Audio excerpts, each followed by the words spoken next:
Heto na naman, tara na at magluto. Psss! Ayan, eto, hulihin natin to. Try ko paipitin natin ng kamay na to. Oh, ouch. Yan, sige. Yan, ouch, ouch, ouch. Yan, sige, lutuin mo na yan. Yan, bumitaw ka na, bumitaw na. Yan, ouch. Ito naman, ano to? Nandyan sa ilalim. Teka lang, ano to? Oh, maliit na lobster ba to? Oh, nakakain ba yan? Wow, sarap niyan. Tignan mo muna yung isa. Ano yan, nandyan sa ilalim ng buhangin. Yan, sige, kain mo. Ano kaya ito? Ano kaya ito? Oh, wow, shell.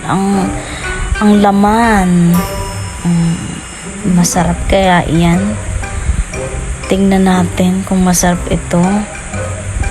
Tara na at iluto na natin doon sa kaserola. Yan. Diyan ka. Oh, wow. Ano ito? Oh, nakakatusok naman to. Tingnan mo yung mukha niya. Oo. Parang matanda na to. Parang ano. Pero ang ganda pa rin ng ano niya.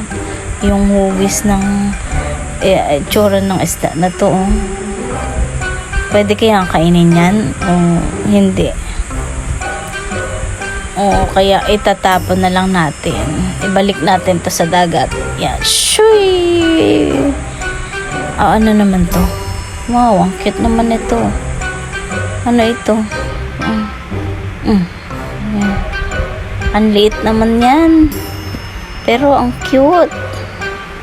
So, sa tingin nyo kakainin niya pa to? Tingnan natin kung anong mangyayari. Oh, yan. Nilagay niya sa kumukulo. Yan. It's time. Pshhh! Kainin na natin yan. Sige, samahan nyo. Kumain itong wild ang kinakain niya. Yan. Laki naman yan. Ano kaya lasa niyan?